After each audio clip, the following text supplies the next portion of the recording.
bunny. I hope you've been having a wonderful, wonderful week. And even if not, that's okay too. My week has had ups and downs. But being here with you right now, little bunny, it's always an up. So thank you for that.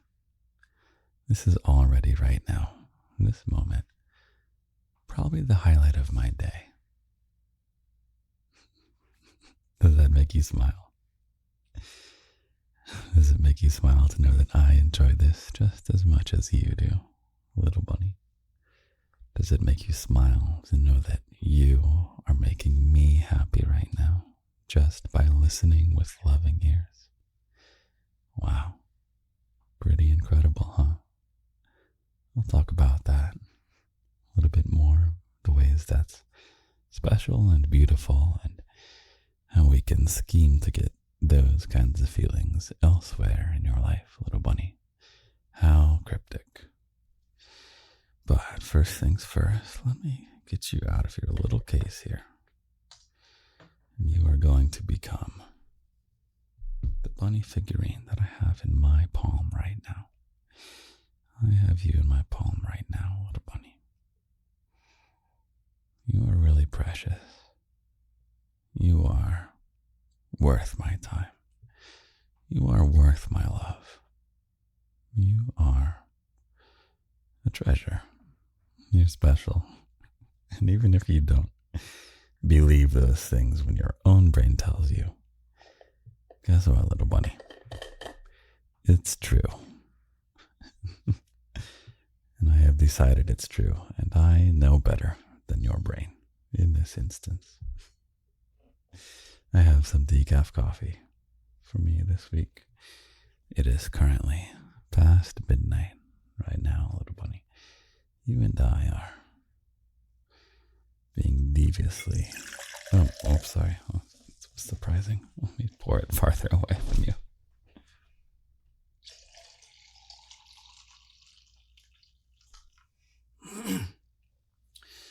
Daddy and his little bunny staying up late together. Every single week, little bunny. I don't think I have missed a single week. At least since I decided that I would never miss a week. Which was early on. I was like, you know what? I think I will never, ever miss a week of this. So far, we're going strong. We've passed the 2-year mark of the podcast. And I guess it's a convenient time for me to do an episode on burnout and how to avoid it. Because I feel like your daddy, having a perfect track record and past 100 episodes now and enjoying it more than ever, I feel like maybe I have something interesting to say. And I will revisit it after 10 years and 20 and 50 and beyond. So, even though 2 years is early to do, I mean, I don't burn out on pretty much, well, we'll get into that, little bunny. What I mean to say is that I think I might be able to help you if you are worried about burnout, or you feel like you might burn out, and you may be wondering, Daddy, what is burnout? Burnout is, like, think of work. Especially if at one point you enjoyed something and you were enthusiastic about it, and as time has gone on, you're like, the idea of quitting sounds a lot more appealing. And I've quit jobs before, and so I've seen both sides of it. I've felt both sides. It's not even just about work. Maybe there is a project that you want to do. Maybe you want to get in the habit of journaling, and you start journaling and you are good about it, and then at some point you just get burnt out of journaling. Maybe it's something like drinking protein shakes.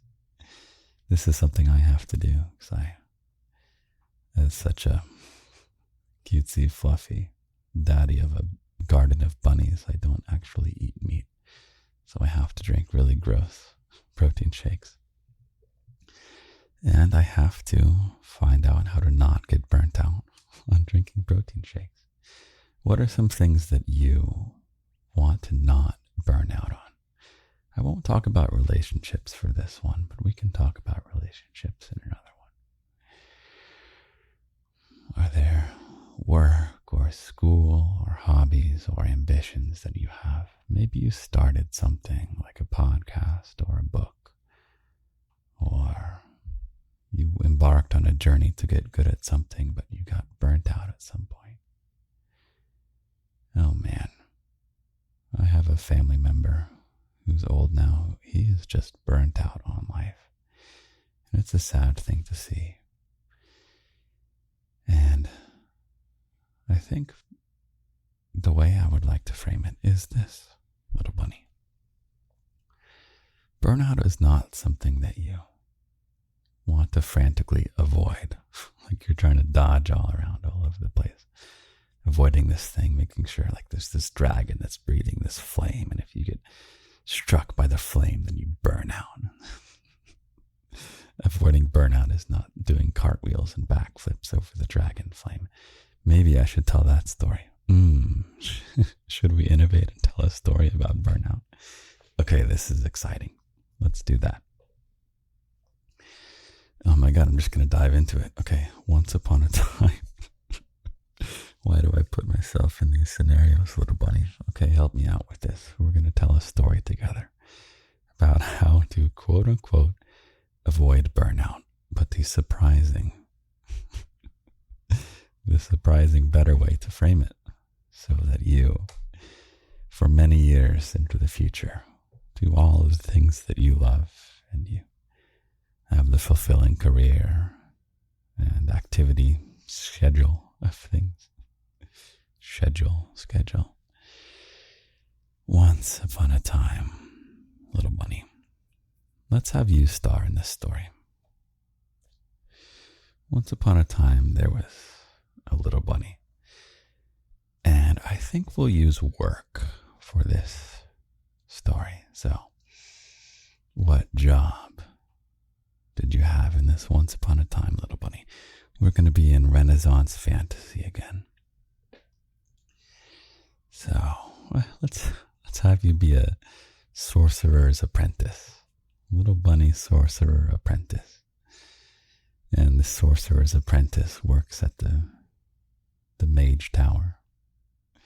What is a mage tower? It's just a big stone tower that it's always sparkling, and it's full of shelves upon shelves of books and scroll. And the wizard you work for is kind of old, and, well, old is fine, but he's like resigned to being a little boring and dull, which you can be boring and dull at any age, and you can be youthful and lively at any age as well. So this older wizard has resigned to being a little bit dull and set in his old ways, and this means much of the work comes down to you, little bunny. And though you want to be able to cast spells and make mushrooms sprout mouths and start singing songs in harmony, and you want to be able to conjure feasts of just pure magic with a snap of your fingers, and you want to be able to enchant a flying carpet to take you all over across the skies. All these kinds of things that you want to do as a sorcerer bunny. And this is the way to get there, I guess. So you're at this job in the mage tower. You have to organize all the books, and the books are a mess, little bunny. Whomever was the previous sorcerer's apprentice was probably your daddy. He did a horrible job organizing the books, and they're all in a different order, and it makes no sense. And the scrolls are kind of like all shoved together in folders and things like that. These are valuable scrolls, little bunny, that have powerful magic inscribed in ink, magic ink on top of them. And so you, little bunny, are trying to organize this one bookshelf. And the old wizard says, that it's time for him to go to bed, and you, where are we even going with this little bunny? Okay, so your daddy's going to quickly take a sip of decaf coffee.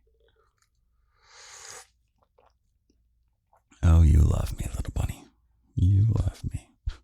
Thank frickin' God that you love me.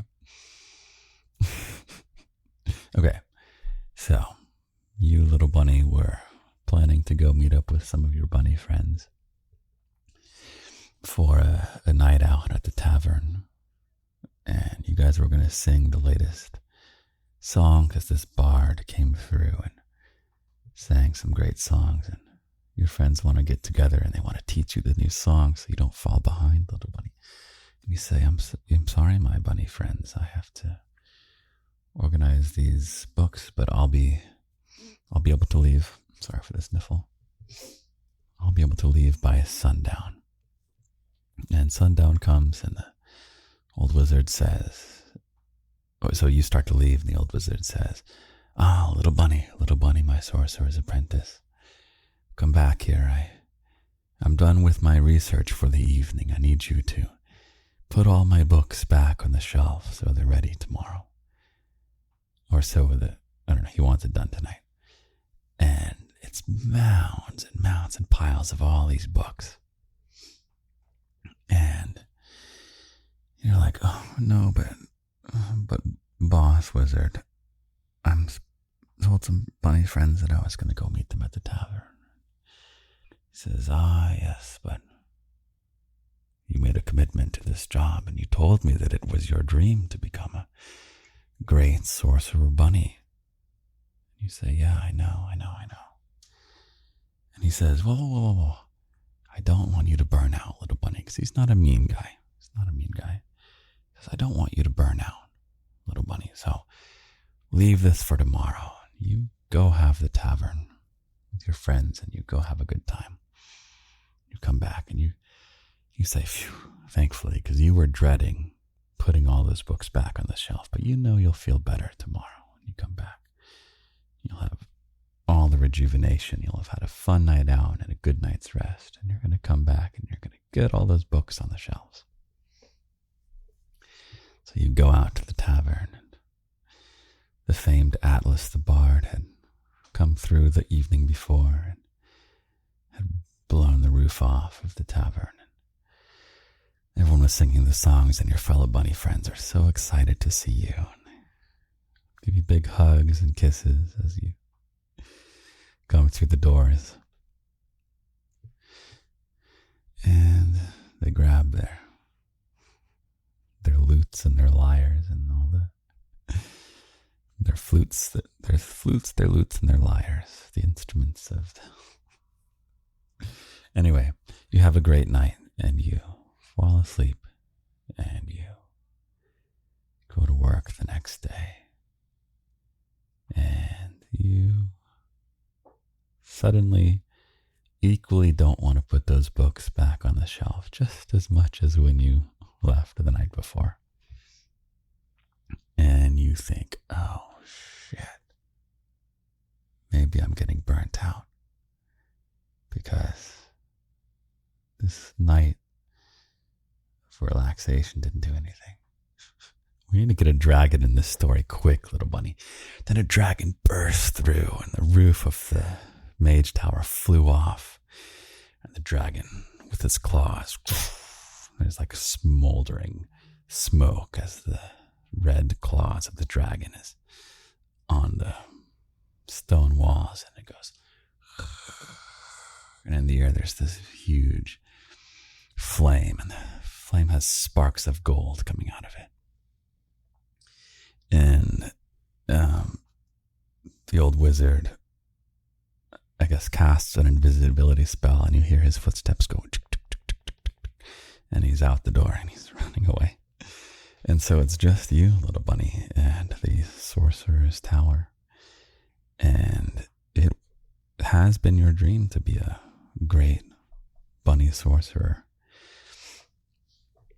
And it's up to you to protect all the scrolls and the books. And what happens next? Little bunny, what happens next is your daddy takes a sip of coffee. Now, here's what happens next. Your daddy goes through his notes about his actual thoughts on how to avoid burnout and how to more correctly frame it, because you shouldn't think of it. I don't want to say shouldn't. I don't recommend you frame it as thinking about avoiding burnout.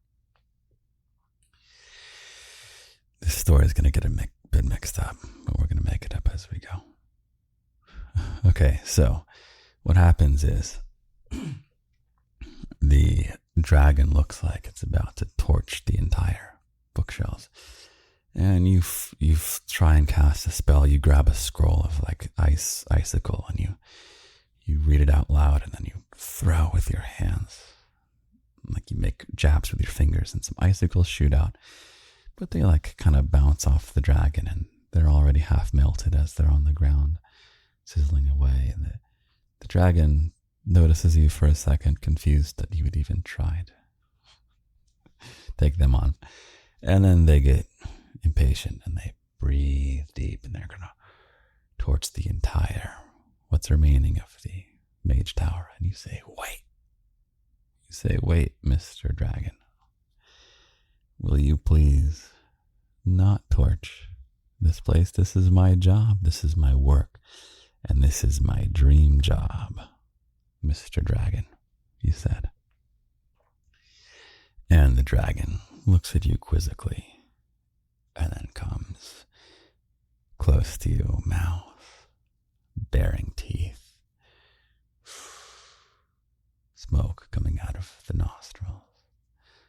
And the dragon, telepathically with its mind, says, this is your dream job, is it? Then why are these books not stacked back onto the shelf, you bunny? You look at the books that you were supposed to stack that you really didn't want to stack last night, and you equally didn't want to stack this morning. And you say, oh no, maybe I'm getting burnt out. The dragon grabs you by your robe, tosses you on his back, and he soars into the air, up, up, up. You go on the dragon's back, up above the clouds, and the air is cold as it whips against your face, and your hair is all messing about, and if your hair is long enough, it's in your eyes. And the dragon looks back and notices how terrified you look. And so he does a couple flips and barrel rolls and things like this, just to tease you even more. And he takes you to a proving ground, little bunny. It's an arena atop a very tall mountain, inaccessible by ordinary means. And in fact, there are other people there. I think in this story you're human but with bunny ears. So you're a little bunny, but you're still a person. And so there's other people here in this proving grounds. And they look up to see you coming in on the back of the red dragon. And is this entertaining? I don't know if this is any good, little bunny. But what I'm doing here will be relevant. So anyway, you hop off and people say, so you've come for remedial work training, have you? These dragons, this is being told to you by a flamingo boy. And flamingo boy says, oh yeah, you came here for, I don't know what he looks like. I think he just has like really cool pink hair that's kind of feels feathery, you know? And he just has somewhat long, thin legs, but he's still human. So, Flamingo Boy is like, yeah, these dragons, they are masters of work ethic, and their mission is to go around and find people in this medieval fantasy, Renaissance fantasy land, who are at risk of burning out from their jobs. And the dragon must have gotten a tip. Something about, did you sing that song by Atlas the Bard? You got to be careful when you sing his songs. That man's not what he seems to be. And so you were like, yeah, I sang a bunch of Atlas the Bard songs last night. And then the next thing I know, the next morning, this dragon rips off the freaking roof of my workplace. And my boss just would cast an invisibility spell and ran out the door.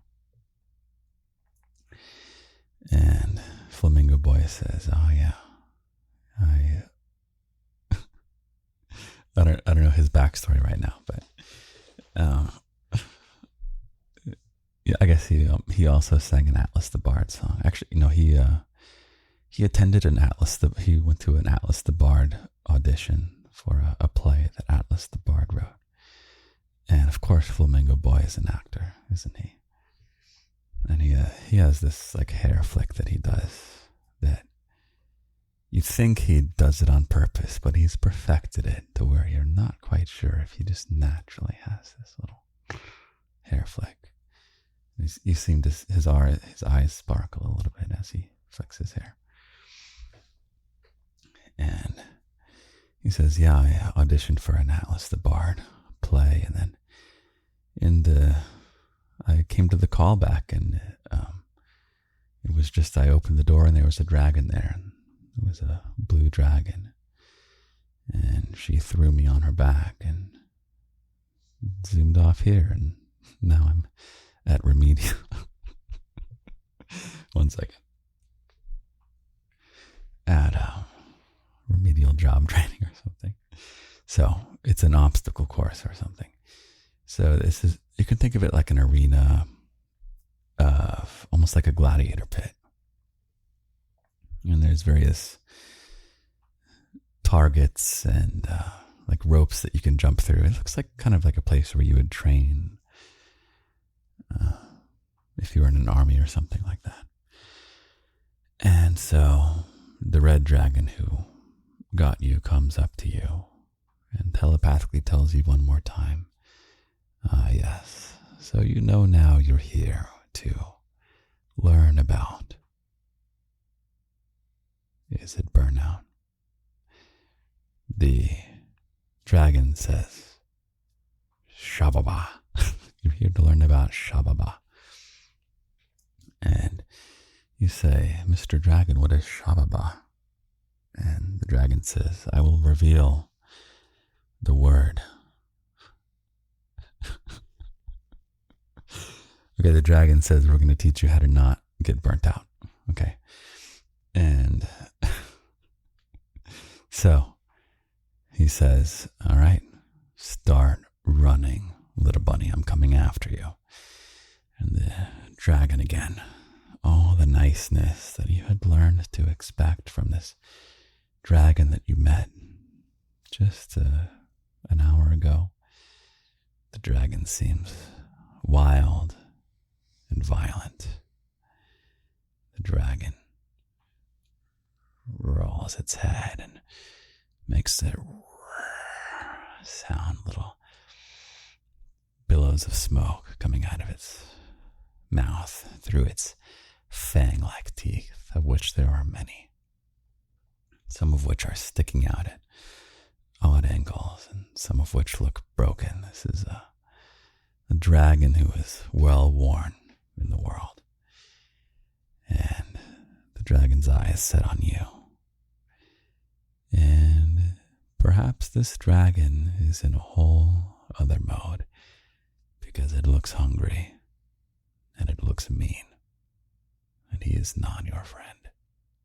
And he bursts towards you with a launch. There's the hard dirt kicks up as it shoots towards you, and you frantically start scampering away. even though you're in human form, you're like on all fours for a second as you frantically try and get a head start, get running.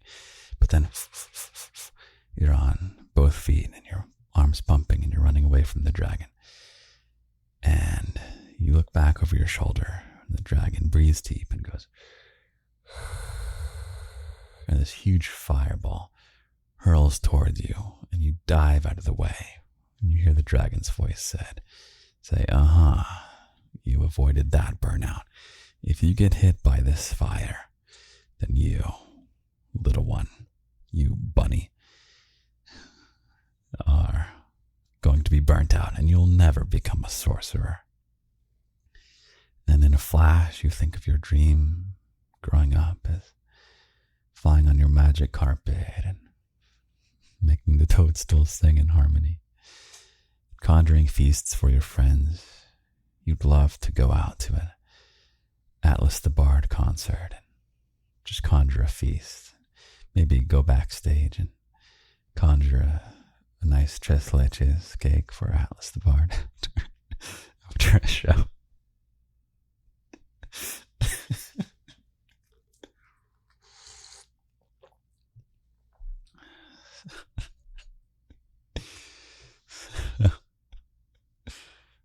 Curious to know if this is at all interesting. Okay. So, you dodge the fireball. You dodge another fireball. You dodge all the fireballs, and then you're gasping for air. And the dragon, whose name is Charles, says, "All right, good bunny. You are done for today. And now it's time for you, at night, to gather around the campfire and learn what Shababa means." And it's quite cool up there at night. You're very high up in altitude. There's nothing around you but ocean. Maybe some other mountain ranges, but you're kind of on the ocean side. You can smell the salty air, and the stars above are majestic. You can see all the stars in the sky, whether it's the Milky Way or wherever we happen to be in this Renaissance fantasy world. And there's a story from someone who is graduating from this dragon training grounds. And it is a fox. We'll call her a seductive fox girl. Yeah. And so seductive fox girl said, "I had my dream job back in the city, and I was listening to a spicy audio by Atlas the Bard, which can be found in the locked section of the garden, aka Patreon." I forgot to do all my announcements. Oh my god. Okay, whatever. I'm having too much fun. So, yeah, and the dream of this seductive fox girl was to be a seductive dancer. In a very wholesome way, because seductive dancing is wholesome, little bunny. Sexy is wholesome. Certainly can be wholesome. And so this seductive fox girl, who was listening to a spicy audio from Atlas the Bard, who talked about how lust is beautiful and we should celebrate it and feel good about the spicy side of ourselves. And I have no idea where to go with this. Okay, give me 1 second. I'll be right back. Okay, Daddy, when in doubt, go to the notes. Go to the notes. Okay. So, where is like a healthy place that seductive fox girl can be doing her dancing?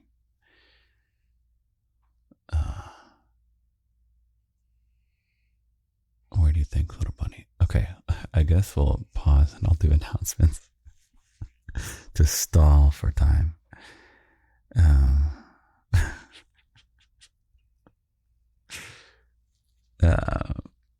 Sign up for the fiction mailing list. I am doing some new content, which is like interactive fiction. You could call it a video game, but it's almost just like playing a storybook. And it'll be optimized for mobile phone. So think of it like playing a storybook with me, fully voiced.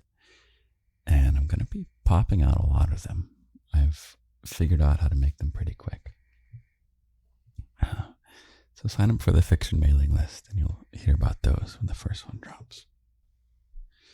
You can follow on X, where I give little voice notes there just to kind of check in on you, tell you I love you, and tell you about my day or something like that, something fun that happened, or give you a little carrot of wisdom whenever it pops in my head. You can. So Patreon is the locked section of the garden. It also includes our Discord community. So if you want to make friends with your fellow bunnies, of which there are many bunnies who would love to be your friend, that is Patreon, including the Discord, is 18 plus only. Or 18 to 800. No, you can be 300 years old and you are still plenty young to be on the Discord. What else do we have, little bunny? Audible. I think. Yeah, I'm on Audible too. Just go to the... Oh, something that is for free on Patreon is my audiobook, A Year of Love and Ligature. That's all free on there. Make sure you follow on the podcast. You can listen to the podcast on any platform you want. If you're listening to ads, those are not going to me, so you can go find it somewhere without ads. Apple Podcast does not have ads. And then you can watch on YouTube as well. Actually, YouTube's a decent place for the podcast right now. I'm not sure if they make you watch ads to watch the podcast, but you are free to circumvent any advertisements to listen to the podcast. And it's on 1 billion different platforms.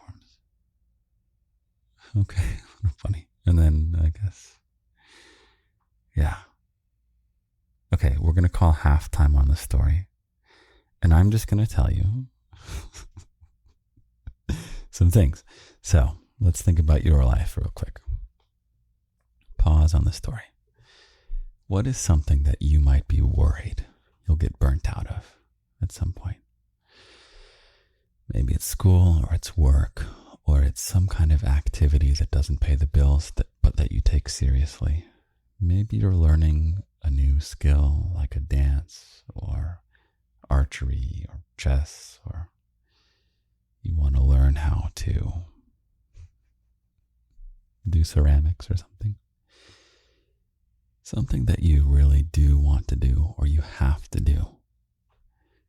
Well, I guess why don't we use an example that you know of, that we all have in common, which is the garden.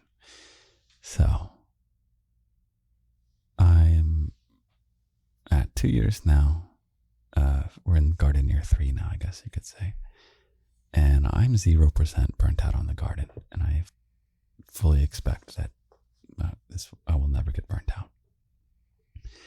Here are the magic keys. Little bunny. Number 1 is to always be learning and improving at this thing. I am always working on getting better.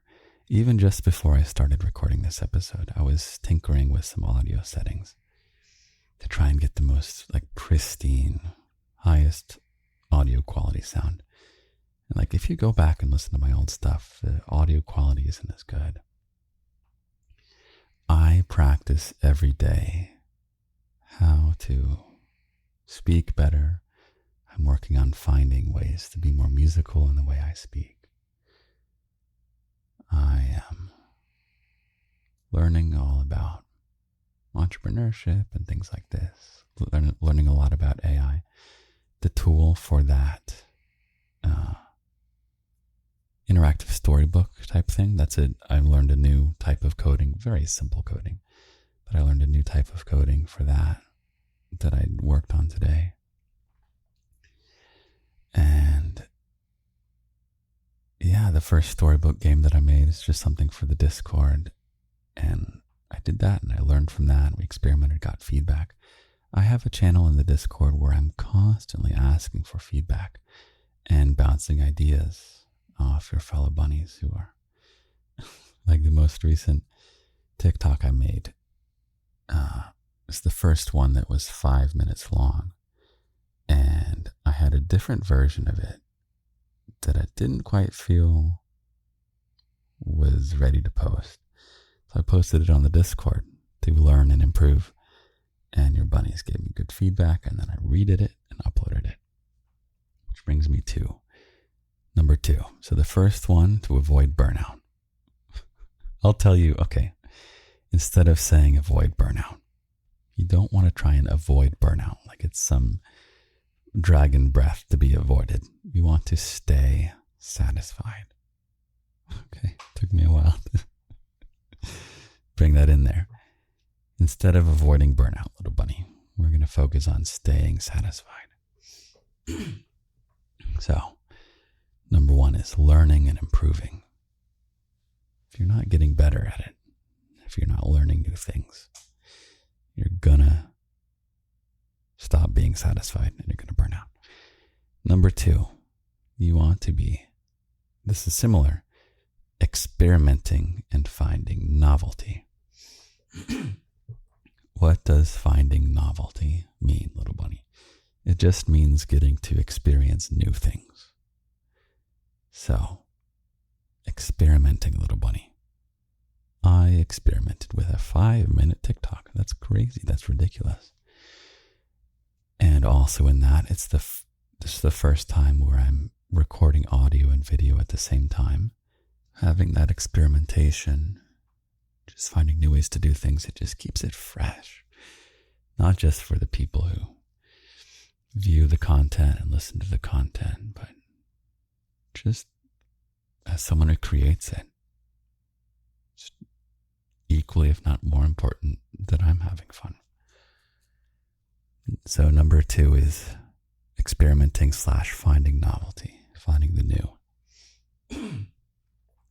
which is different than learning and improving. Number 3 is discipline.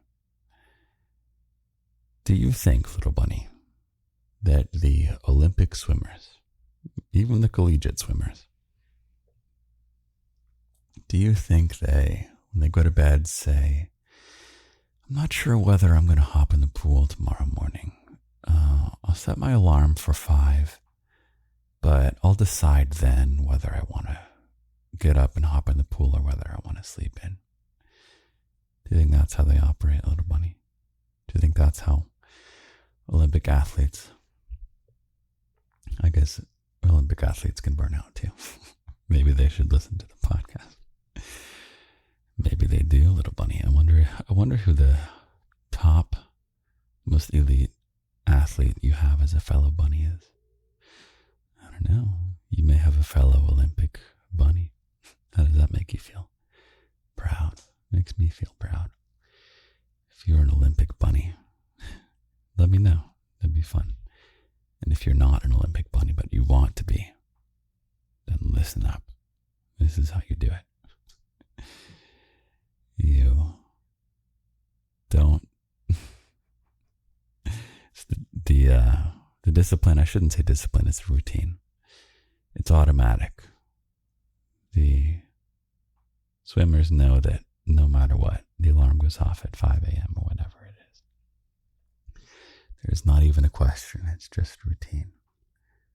So, believe it or not, avoiding burnout, or rather staying satisfied, a lot of it is having a routine. I'll give you an example. So I mentioned that this podcast, I haven't missed a single week. and it's a streak going over 100 episodes now. I have a journal that my streak is in the thousands of days long.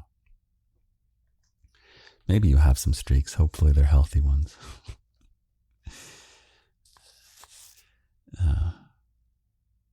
Yeah. Your daddy is. No, I'm not losing energy, little bunny. Drink more coffee, daddy. The routine can really keep you productive, because being productive does make you happy. The counterexample is Year of Love and Ligature. I had a once a month schedule that was very disciplined for releasing those episodes. It's a novel, but I released it one episode at a time, one chapter at a time. And it was every month without fail. And I missed 1 month, and I said, I'm going to give myself a couple more days.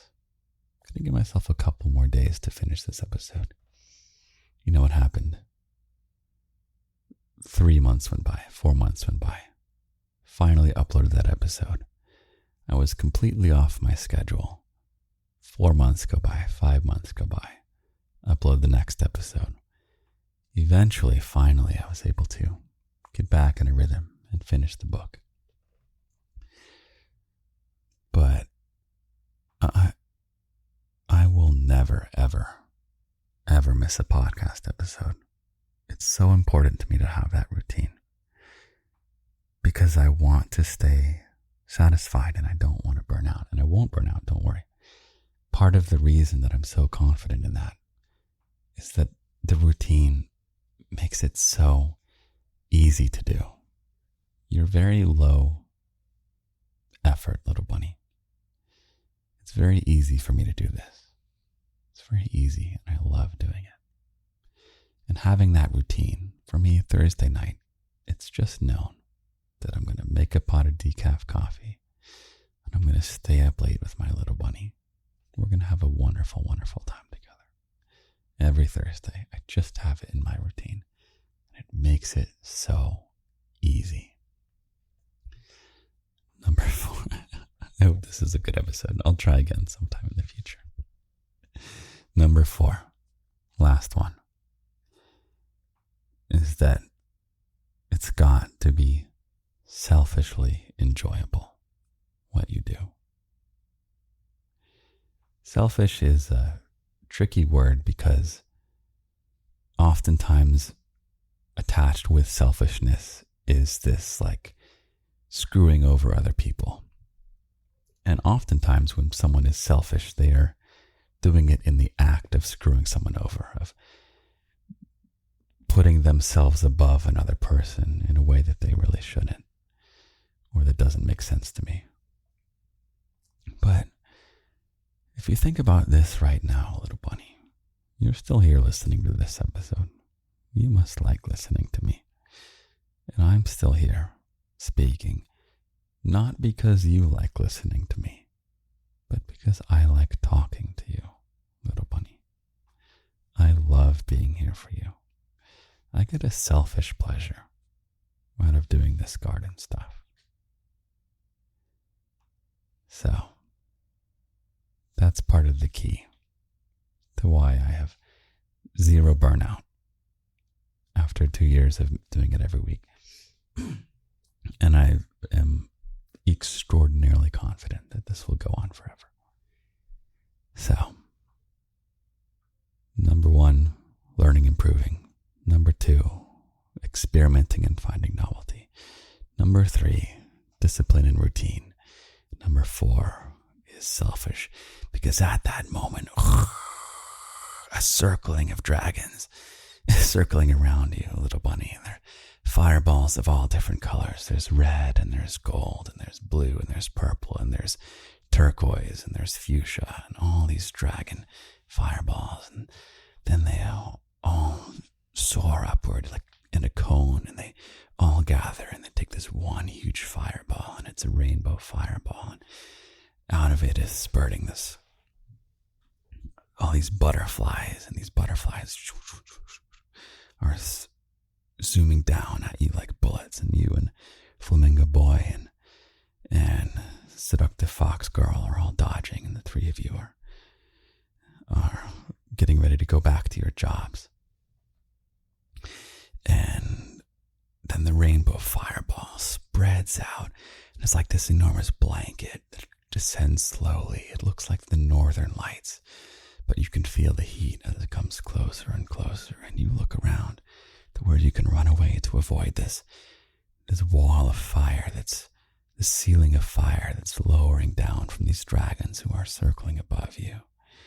And it goes down and down and down and down. And you huddle up close to Flamingo Boy, and he flicks his pink hair and his eyes sparkle, and you wonder whether he meant to do that or whether he's just so cool. And seductive fox girl holds you tight, and her body feels nice and plushy and good to hold and be squeezed by.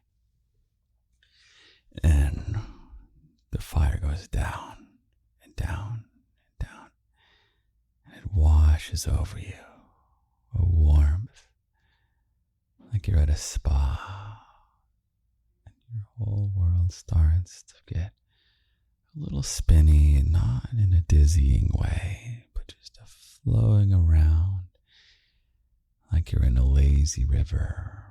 You're in complete peace. Next thing you know, you open your eyes, and you're back in the Mage Tower. And your boss has got some grout and some bricks, and he's like rebuilding the Mage Tower with the roof that got ripped off. And he's not doing such a good job. And you say, "Sir, would you like a hand with that?" And he says, "Oh, yes, my sorcerer's apprentice, Bunny. But no, you have your books to do, don't you?" And hold on one second. And you say to your boss, you say, "Yes, but I want to also make sure that I set up this job in a way where I'm satisfied, because I want to be here forever, and I want to be the best. I want to take over from you someday and be the great sorcerer of this Mage Tower.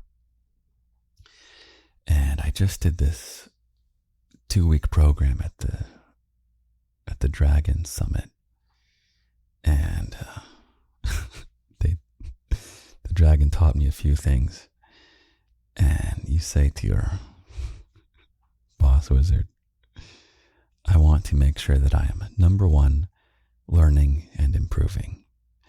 And you say, "I will still do the books and the scrolls. It needs to be done, and I'm happy to do that. But in this job, I also need to make sure that I'm learning and improving. So I want you to be teaching me these spells. When I put something back on the shelf, when I put a book back on the shelf, I want to know something about that book. When I organize these scrolls, I want to understand more how these spells work. And then number 2, I want to experiment and find novelty." How do we do that in this job, little bunny? You say, "I want to experiment with new ways we can lay out the Mage Tower. Are there better ways we can be doing things? Can we think about redoing this system of organization from the ground up? Because whomever your sorcerer's apprentice was before this did a horrible job organizing everything. You wouldn't believe my file structure, little bunny, on my computer." Oh man, little bunny. You know how I do most things? I just enter a keyword in there somewhere so that when I search for it, I just have to think, what keyword would I have put in there? Okay. Number 3, and then you say, "Okay, yeah, at this Dragon Summit workshop that I did, number 3 is routine."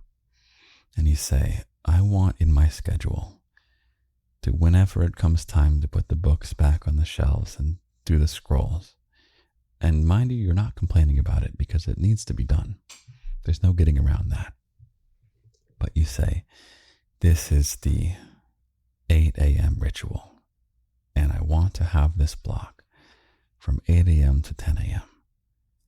That this is just the time when I reorganize the books and I put the scrolls, because I want it to be automatic. It's the part of the job that I don't like that much, but if I can find a way to engage with it in a healthy way, then it's going to be manageable and I will stay satisfied. And number 4 that they said in this Dragon Summit is that the job needs to be selfishly appealing to me. You say, little bunny, to your wizard boss. And you say, Mr. Wizard Boss, I want to someday have my own magic carpet that flies around, and I want the toadstools on my walk to sing in harmony as I pass them.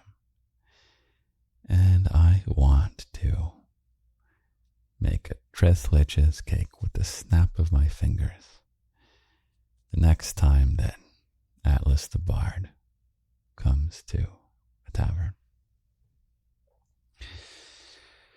And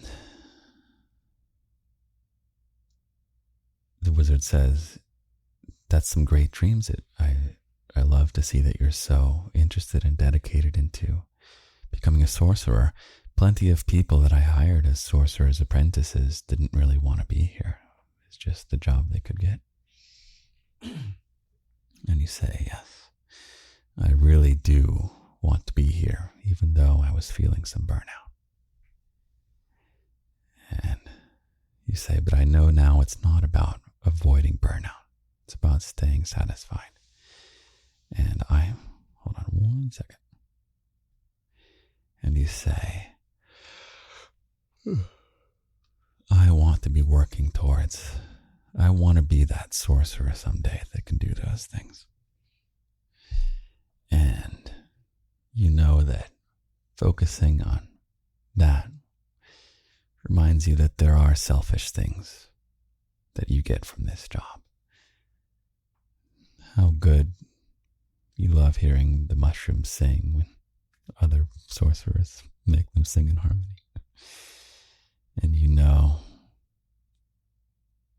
how good it will feel when you can conjure your own tres leches cake, even if the first one isn't so good. Yeah, and you know that taking joy in something, a selfish joy in something, does not need to come with some kind of screwing over someone else. That somewhere on the line, some other person or some other people seem to glue those concepts together, where something that you get for your own enjoyment's sake somehow equals being a bad person. It can, but there's separate things which you can do at the same time, or you can do one or the other, or neither. So, your boss wizard says, oh, great. I was worried you were going to quit. And you know that you will quit if you ever need, but not after you do your checklist, which is, number 1, make sure you're learning and improving at whatever it is you're doing that you don't want to burn out on. This is how to stay satisfied and avoid burnout. Number 1, learning and improving. Number 2, you want to be experimenting and finding novelty. Number 3, you want discipline and routine. And number 4, you've got to get some selfish joy out of it. So there you go, little bunny. As an example, this is an experiment. The podcast used to be 100% scripted. And I used to spend all day writing the script, little bunny. And then one day, my computer was broken and I had a handheld recorder, and here's the key. In those scripted episodes, I would go just a few words at a time and record a few words at a time, and then just kind of cut out the silence in between them and try different things again. Anyway, I had to wing it with a handheld recorder. Can't pause, can't back up. And I think because I didn't have my computer, I couldn't write out the script or something like that. So that was an experimentation and a novelty. That's number 2. And so that lasted me for another 70 episodes or so. And now I'm experimenting with what kind of stories can we tell. That was episode 100. I was originally going to just kind of tell you my life story to some degree, but like hide identifying information about me or whatever, just for privacy reasons. But it's like, wait, what if I just tell a story that's way more fun and way more exciting, and then I don't have to leave anything out? So now I'm experimenting with that. Can we come up with stories? And would this end up being like a story time? This may end up being a weekly story time podcast, for all we know. What really counts is that you and I spend this time together and that we share the love together. Who cares that it's like a specific podcast formula? But the formula part is important for number 3, which is that I will always, always, always, always, always release an episode. Every week without fail. And the only way I'll stop doing that is if the medium of the podcast becomes obsolete and something more exciting takes its place. Or if my schedule changes, then I have to move it to a different day, but it'll still be every week.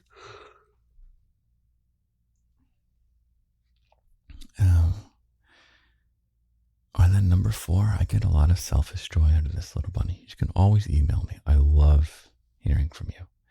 Lindy@lindysgarden.com or daddy@lindysgarden.com. I generally don't reply, so don't expect a reply, but I will read it, and I will love hearing from you.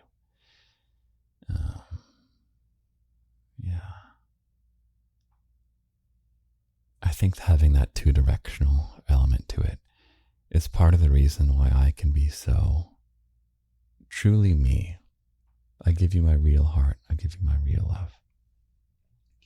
I think a lot of other voice people, in some cases, they're not allowed to even talk with the people who are their listeners. So, sorry, 1 second. There's a queen little bunny stirring behind me. It's very hot in this room right now. I had to turn off the air conditioning so that you, little bunny, get a very good audio experience. It's part of the learning and improving. Number 1, how can I get better and better and better at this? And I'm just going to keep getting better and better and better. And number 2, I'm going to keep experimenting and finding novelty. It'll never get old, because if something gets old, I'll just experiment and find something new. I'm not going to be making the exact same stuff over and over forever. I would get burnt out of that. I would stop being satisfied with that. But that's not what's important. What's important is that you and I do the garden, and the garden grows, and we're just making it up as we go. Yeah. Okay. And then I was going to say, I love hearing back from you. Poor other voice dudes. I realize now, because I kind of understand what that mindset can be like, is if something is strictly one directional, this is just me conceivably from a certain mindset, just alone in a room, talking to a microphone. It's very hard to be the real emotional you if it's just one directional, and it's going to be a performance. But for me, because it's you, little bunny, it's not just anyone. And there is, you can email me if you want. You can send me a message.